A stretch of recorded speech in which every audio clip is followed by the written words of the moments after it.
नमस्कार दर्शक बंधु मु सुशांति स्वागत करुच्ची मो चैनल सुष्टा को। आज आम प्रस्तुत करवा अति सहजरे मुग बर्फी। यह जेकोसी पूजारे भोग लगे खाईपारे।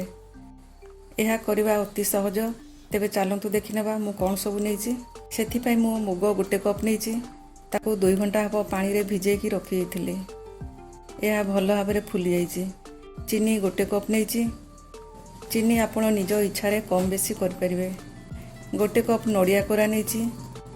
घी गोटे चामच नहीं। आधा चामच गुजराती गुंड नहीं। मुग जो कप्रे नहीं से कप्रे 2 कप क्षीर नहीं। आउ से मु गोटे कप पानी मध्य परे देबी। एबे मिक्सिंग जार रे मुग दबा।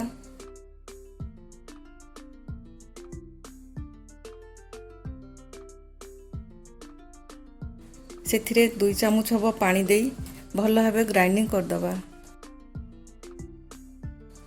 देखंतु एही भली मु बाटी देली। ताकू एबे गोटे बाउल को बाहर करदबा।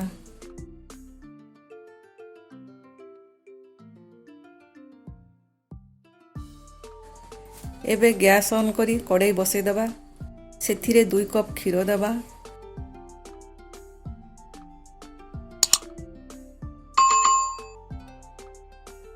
आउ गोटे कप पानी दबा।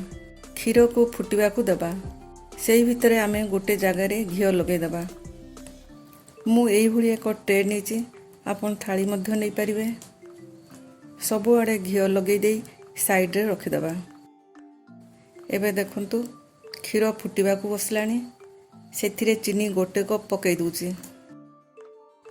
लुण अल्प टिके दे दूची। आधा चामच गुजराती गुंड दे दबा। ता सहित नड़िया कोरा मध्य देदबा। किछि नड़िया कोरा मु गार्निश पई रखी दूची। तापरे भल भाव रे गोलाई दबा।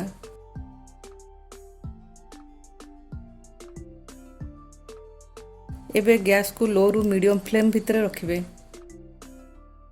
तापरे मुग बटा को अल्प अल्प दे एमिति घांटी चलथिबा। बराबर चलौथिबा नहले तळे लागि जिवो। एमिति 8 ରୁ 10 मिनिट पूरा चलाउथिबे। जमारू हाथ बंद करेनि नचे तले लगी जिवो। देखंतु मुगर कलर टिके चेंज हो गलानी। आ मुग मध्य भल भाव रे सिझी गलानी। मिश्रण पूरा बहलिया हो गलानी। ठीक एई स्टेज रे ही ताको घी लागिथवा थाली किंबा ट्रे रे ढाली दबा।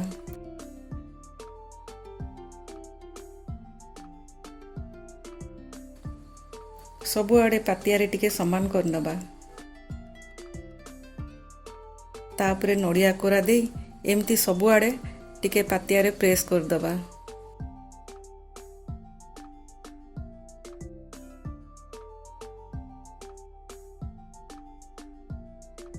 एबे ताकू ठंडा हवा को दबा। टिके ठंडा हला परे फ्रिज रे घंटाटी रखिदबा। फ्रिज रु काढ़ी ठंडा ठंडा मुग बर्फी निजे खातु अन्य को खुआंतु। जदि मोर ये रेसिपी आपण मानकु भल लगे तो लाइक आउ शेयर करंतु। सब्सक्राइब बटन को प्रेस करी साइड थिबा बेल टू क्लिक कर दियंतु।